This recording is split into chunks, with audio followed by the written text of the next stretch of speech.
पांचों पांडवों में से नकुल और सहदेव के बारे में सबसे कम जाने जाते हैं।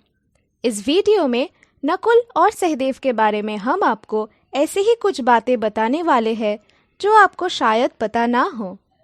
If you want the same video in English, please do let us know by commenting below. We would create another channel with the same content in English. तो चलिए वीडियो को शुरू करते हैं। नकुल और सहदेव अश्विन्या नाम से भी जाने जाते हैं क्योंकि वे दोनों अश्विन कुमारों के पुत्र हैं।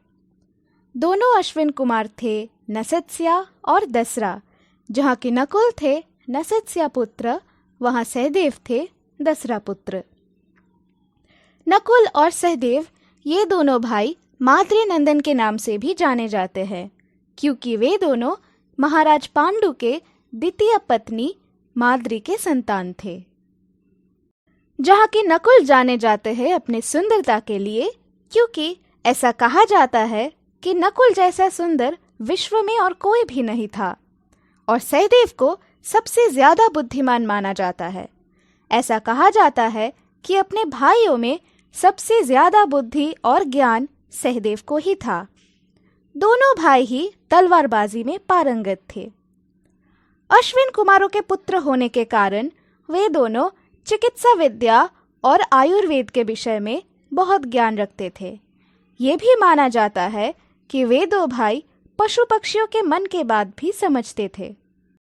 जहाँ की नकुल को घोड़ों से बहुत प्यार था, वहाँ सहदेव को गायों से बहुत प्यार था। इस विशेष गुण के कारण वे दोनों भाई अज्ञातवास के वर्ष में विराट राजा के राज्य में घोड़ों और गायों के देखरेख करते थे।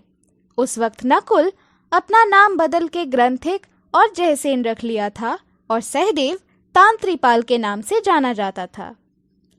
इन पांचों पांडवों में से सबसे छोटा भाई सहदेव के पास एक और विशेष गुण था।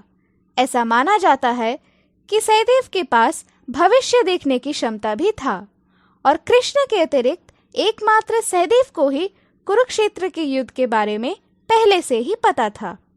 सहदेव के पास शासन प्रबंध और राजनीति के भी संपूर्ण ज्ञान था, जिसके कारण वे युधिष्ठिर के राजकार्य में भी सलाह देते थे।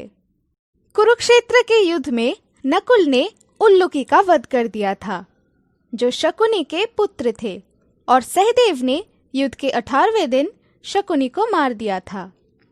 नकुल ने युद्ध में अपने मामा शल्य को भी पराजित कर दिया था। कर्ण के तीनों पुत्रों चित्रसेन, सूतसेन और सत्यसेन भी युद्ध में नकुल और सहदेव के हाथों ही मारा गया था।